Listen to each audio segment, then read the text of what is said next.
All right, so this is just a quick video to show you how to bulk offset dates in Brightspace. You can see that my lab answers are being released on Friday at 2 p.m. of last term, and I want to move them to this term.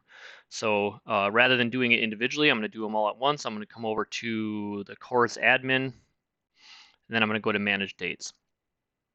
And within manage dates, you can see that it'll show all of my course resources, but I only want to show my answers, so I'm going to apply a filter. So I'm going to go advanced filter options, and then I'm going to sort by name.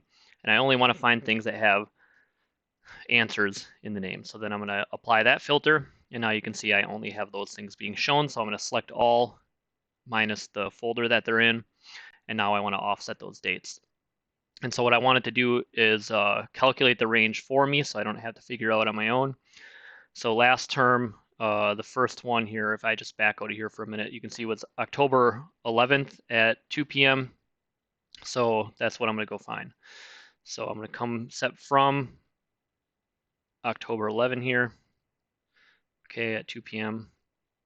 to today, or it's not today, this Friday at 2 p.m. Okay, so that's just moving it forward to this term's week 1, and it'll apply that to all of them.